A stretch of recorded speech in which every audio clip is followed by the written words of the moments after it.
Chapter 19, The Goatfoot God, a novel by Dion. Chapter 19. Jelks and Hugh were both watching Mona from their different viewpoints. She was entirely absorbed in regulating the menage. Before she broke out and took to art, she had had a thoroughly sound North Country upbringing, and now that she found herself responsible for the running of a household, all her old housecraft, so resented in the learning, returned to her.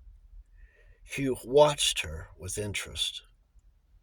The kind of housekeeping he was accustomed to see done in his household was a very different affair to this, and consisted mainly in snatching up the inner house telephone and saying how many people would be coming to dinner.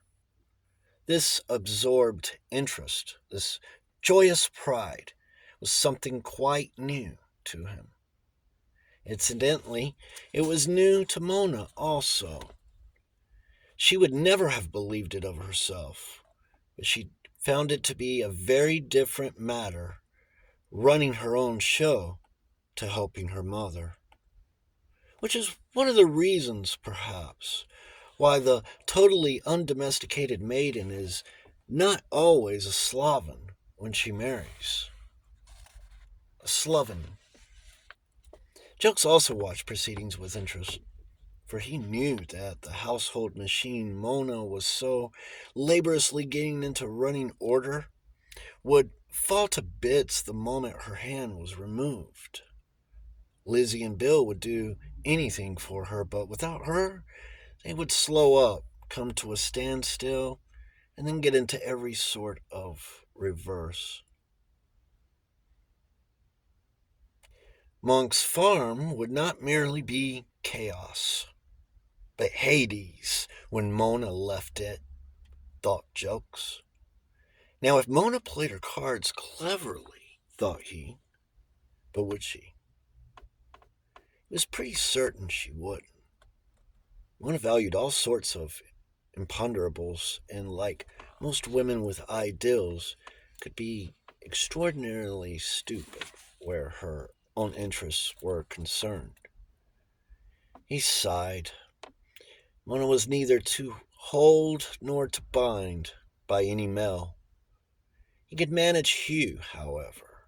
Hugh was easy. So he made up his mind to slip into the background and bide his time. Mr. Pinker was getting towards the end of his activities for the moment. There were no internal decorations to do because everything was plain worked stone. Guided by that expert in ancient buildings, Hugh had not subjected the old priory to the indignity of central heating, but had contented himself with putting an enormous stove in the cellar, where Ambrosius had met his end. "There's some," said Mr. Pinker, as would have run ye into hundreds of pounds, sir, to warm the place, and then it would have been warm. You can't shove central heating into a place that ain't built for it. It don't do no good. It's against nature. But you spend 10 pun on a big stove for the cellar, and leave the cellar door open, and you're all right. Heat's bound to rise. Can't help itself." Hugh thanked the old craftsman and admired his honesty. Perhaps, however, if Mr. Pinker's plumber's son had been a better hot water engineer, it would have been a different story. When the muck was excavated from the cloister garth, they came 18 inches below the surface upon the broken flagstones of what had once been a paved courtyard. These, relaid, made a fine, crazy paving. Once the gutters were up, Miss Pumphrey scorned gutters. On her tenants' houses, anyway. Hugh had an inspiration, and led the rainwater from the roof to a lily pool in the center of the garth. They Then they all packed into the car and went off to a nearby nursery. And if Mona had not been exceedingly firm, not to say a trifle caustic, Hugh would have had the entire stock sold to him, including all the old shrubs too big to move. Jokes watched it all and wondered where the pair of them were going to end. He lent his weight on Mona, and Mona watched over his interests with the eye of a hawk. But even so, as Mona had truly remarked, that wasn't enough for a woman with Jokes would not avail himself of the word guts and was at a loss for another. So as far as Jokes could see, Hugh and Mona were settling down to platonic domesticity. Domesticity. All the same, he had his doubts. He knew his Mona. She had no delusions, even if Hugh had. And the sands were running out. Jokes couldn't stop on indefinitely. As he truly said, I don't believe in spending too much energy on money making. But a business is like a baby. You've got to attend to it sometimes, or you have trouble with it. But into their Eden the serpent erupted, and his name was practically Legion, for from a big Daimler descended Lady Paston, her eldest daughter, Lady Whitney, her professional-looking gentleman, or no, wait a minute, her younger daughter as well, the Han, Mrs. Folds, and an urbane, professional-looking gentleman who was not Dr. Johnson. That fact alone filled Jokes with profound uneasiness, for if it had merely been Hugh's health they were concerned about, the person in whom they would have trusted would have been the family physician who knew him. 2 signatures, and only 2, are necessary on the certificate that loses a man his freedom for life. Jokes had heard what Mrs. McIntosh had had to say about the kind of doctor that ministers to Mayfair. With its drugs and its abortions, its imaginary ailments, and its by no means imaginary venereal disease. If he had had his way, he would have not permitted the newcomer to set eyes on Hugh. For man may only certify on what he sees, but silly Lizzie showed the whole party in on top of them without demur. Miss Pumphrey's parlor maid never having succeeded in teaching her how to answer the door. Hugh looked distinctly annoyed, but was polite after the first surprise. Mona was introduced and received with freezing coldness. Jokes was introduced and repaid the coldness with interest. The 3 women sat round like small boys at a pig killing, and the doctor began to chat to Hugh, getting him onto the subject of Ambrosius almost without preamble. Jokes wondered how he knew what to look for.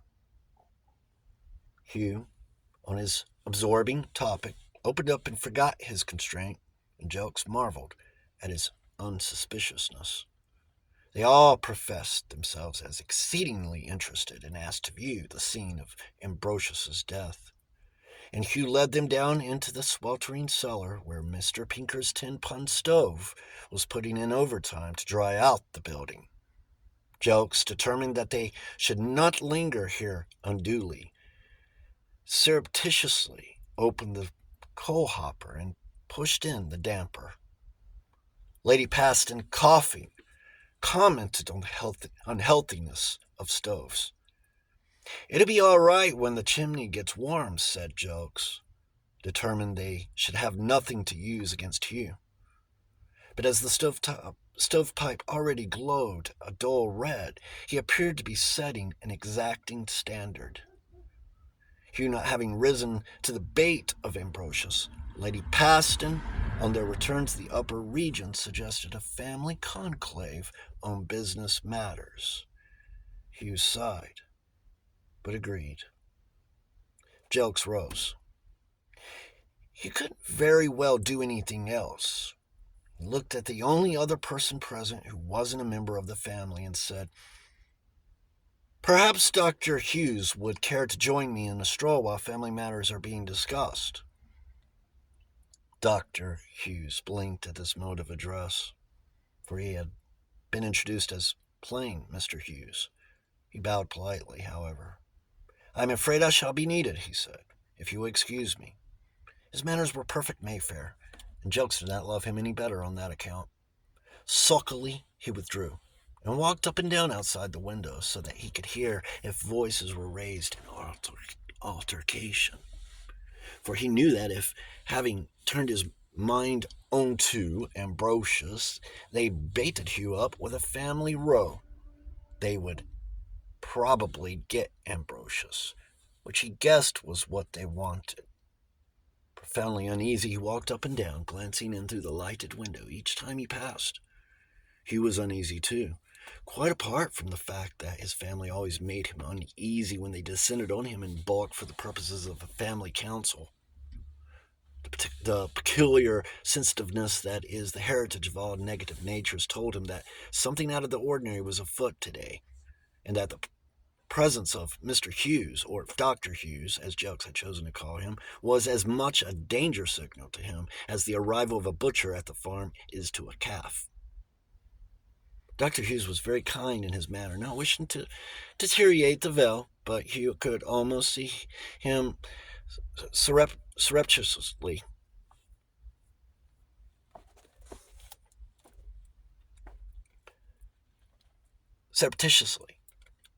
but Hugh could almost see him surreptitiously trying the edge of his knife with his thumb.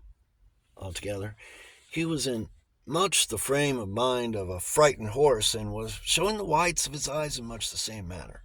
He saw Dr. Hughes watching him and began to get his head back like a horse getting ready to rear. Dr. Hughes edged his chair around a bit, little by little, till the table was between them. The ladies of the party, however, seemed quite indifferent to the tension in the atmosphere. They were used to Hugh and his ways, and knew that these symptoms of impending trouble never ended in anything worse than a profound attack of depression. Frida had been warned that Hugh might commit suicide some day in one of these bouts of the blues, but nothing ever came of it. He had been too well brought up by his old Scotch nurse even to commit suicide. "Won't you sit down, Hugh?" said Lady Paston, with that acid sweetness that had taken the place of authority since he had got too large to be smacked. Hugh sat down, not being able to think of any excuse for refusing on the spur of the moment. In some curious way, he felt he had just a point, or lost a point, in the game by doing so. Although he had yielded out of nothing save politeness. "We have been very worried about you, Hugh," went on his mother.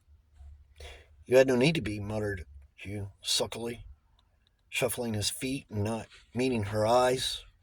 "I was quite all right. We are very uneasy about these people you have got in with.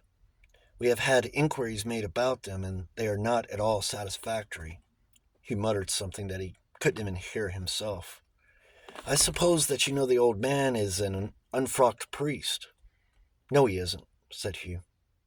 "He just didn't go on with his training. We have heard otherwise, and they don't do that to them for nothing." Hugh sat miserably silent, knowing the uselessness of argument, and quite unable to argue, even if it had been any use. "I wonder whether you also know that the girl has got a very dubious reputation." Hugh sat up and looked her in the eye. I know nothing whatever about her history.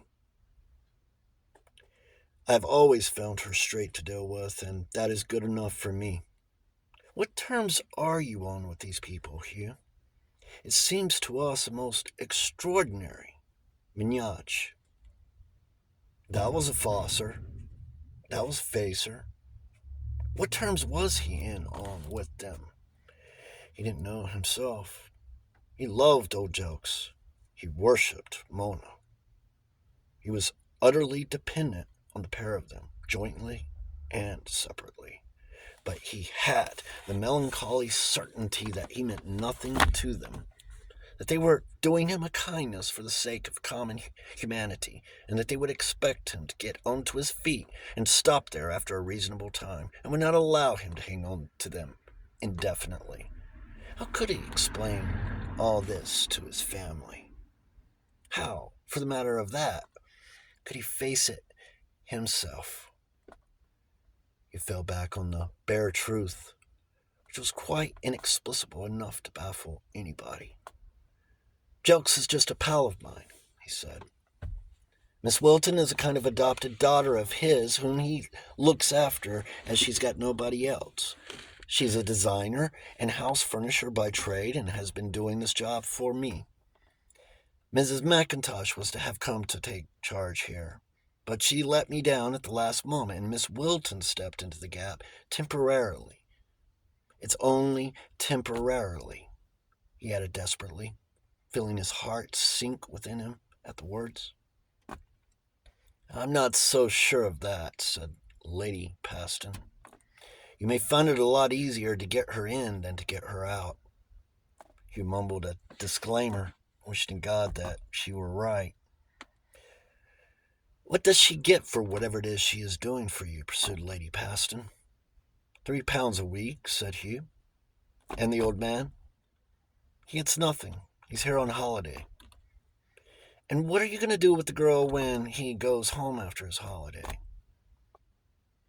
Hugh didn't know.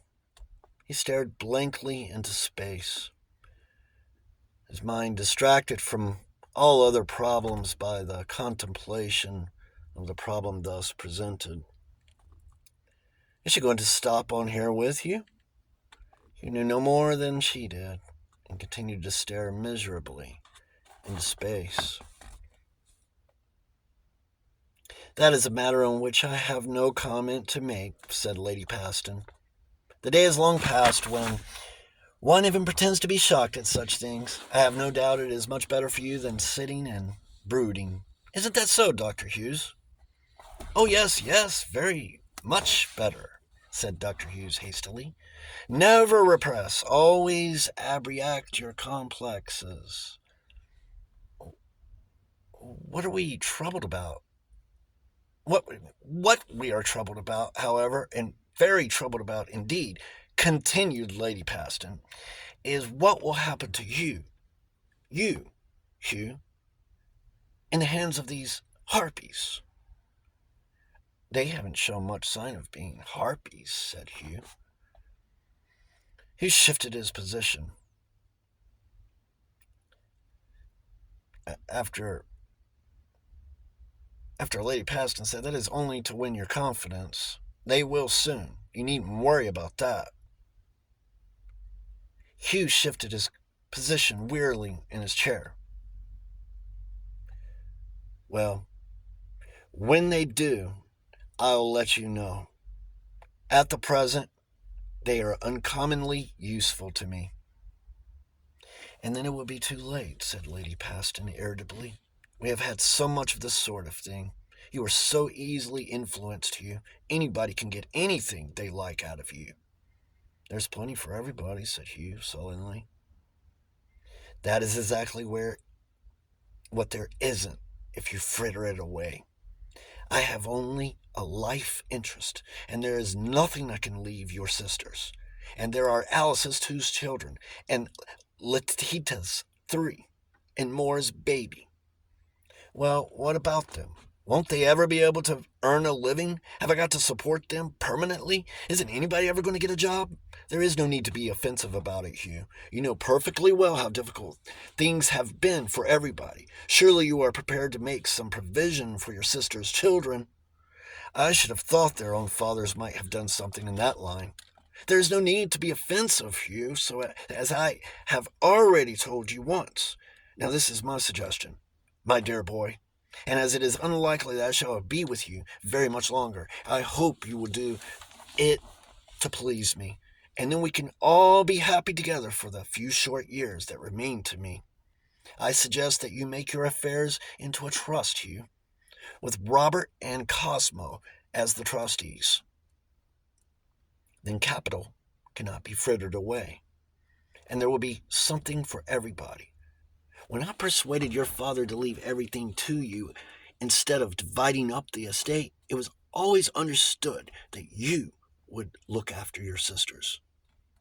So I will, said Hugh, but I don't see the fun of doing more for the third generation than educating it. I'm damned if I'm going to pension it. But Hugh, who else have you got to leave your money to except your sister's children? You aren't thinking of leaving it to charity, are you? I never heard of anything so absurd, with the three girls unprovided for. If I had known you were going to turn out as you have, I would have never persuaded your father to leave everything to you. If you can't make a mark in the world yourself, you might at least enable others to do so. What do you propose to leave your money to, Hugh, if not to the girls? Hang it all, mother. Why do you take it for granted I'm going to peg out first? I am the baby of the family. I ought to bury the lot of you if I have my rights. Why do they expect to get more out of it, if there is a trust, with their husbands as trustees, than if I disperse largesse myself? Are the trustees proposing to misapply trust funds? Hugh, you are not to speak like that. I won't have it. It is only to prevent the capital from being frittered away, and I want things put into the hands of trustees so that there will be something for the children eventually. It makes a very great difference to the opportunities children get, especially girls, if there is something in prospect for them. You might just as well get things settled, Hugh, and then we can all be easy in our minds. What can you possibly leave your money to, if not to your sister's children? Has it ever occurred to you that I might marry again? I'm no Methuselah, you know. There was a dead silence. I thought as much, said Lady Paston at length. So she has got you to that point, has she? Will she have you, Hugh? Came the voice of his youngest sister from his left. Judging on type, I should say she wouldn't, came the voice of his eldest sister from his right. She looks to me a passionate, full-blooded type. Personally, I shouldn't think she would have you if you were the last man left alive. He was too bitterly appreciative of the truths contained in these remarks to realize the volte-face they indicated. His mother's voice interrupted his thoughts as he sat staring out the window into the fast-deepening twilight, oblivious of his companions, who were watching him like so many cats at a mouse hole. We would be only too happy for you to marry, dear, she said, provided the girl was suitable. But you are very foolish to involve yourself with this Wilton woman who, believe me, is more than unsuitable. We have had inquiries made about her, and quite apart from being very middle class indeed, she has led a thoroughly loose life, living with various men. Is that my business? Said Hugh. It is, if you are thinking of marrying her. You remember that Lady Doreen something you were talking about last time I saw you? Alice's friend? Yes, dear, of course I do. We have been seeing a good deal of her lately. I wonder what her record would prove to be like if you got that detective to look it up. There was a deadly silence that was unbroken even by Lady Paston's assertion of maternal authority. We know what Frida's record was, don't we? Said Hugh with a harsh laugh. Whether you care about records or not, Hugh, said his eldest sister, you are a fool to let yourself get at all deeply involved with this Wilton girl, for she is only too obviously taking advantage of you. Hugh looked up, startled. What do you mean? He asked sharply. Look at her type, and look at yours. You don't suppose you have got a chance with a girl of that type, do you, Hugh? Vital, intense, accustomed to men of the artist type? My dear boy, have some sense. Look at the thing from her point of view and read between the lines. Don't be a goose, Hugh. Keep your freedom. You've been married for your money once, and you know what came of it. Don't make that mistake a second time. I don't suppose she'd marry me even for my money, said Hugh bitterly, and the company pricked up its ears as one man. Have you asked her? Asked Lady Paston tartly. No, said Hugh. Are you going to? I don't know. I think not. Then all of a sudden something seemed to snap like a harp string inside Hugh's head. For a moment the room swam round him. Then it steadied again, and he gathered his wits together. But they were not the wits of Hugh, but of Ambrosius. The two minds overslapped, like two exposures on the same film. The resulting man was neither one thing nor the other. There came upon him a horrible nightmare feeling of confusion and bewilderment. He did not know where he was, and yet the place was familiar. He did not know who these people were, and yet their faces were not strange.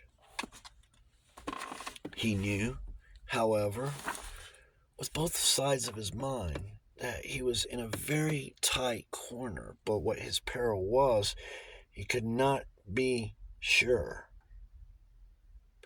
He knew that a net was closing round him, a suspicion and hardening into certainty, that the power of Rome had been invoked by certain of the senior monks, and that at any moment one who could not be denied might arrive. But these people did not look like the delegation from Rome. Then who were they? He was utterly perplexed, dreading a misstep that might precipitate the very danger he was striving desperately to ward off, the very uncertainty, the very bewilderment of mind made things 1,000 times worse, and he feared that at any moment he might lose his head and start flailing around wildly. There came to him the feeling that it was not real at all, but just a nightmare. And then the feeling that he was dead. And this was one of the dreams that come in the sleep of death. It was as if time were flowing the wrong way, round, and space were stretching and twisting like a wet hide. But whatever else was unreal, he knew that the danger was real, and he felt the cold hand of fear on throat and heart.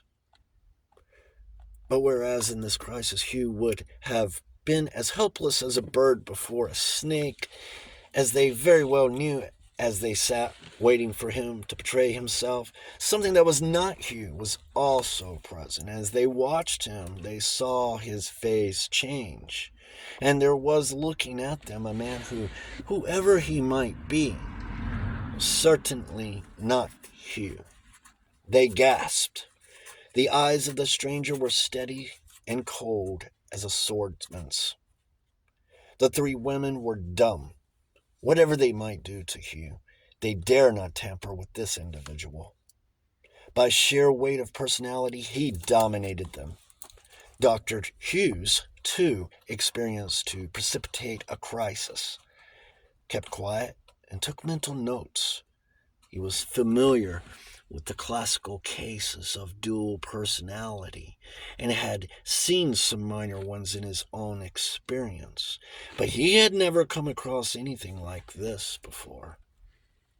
The personality that was now present was putting the fear of God into him in a way that no pathology ought to do.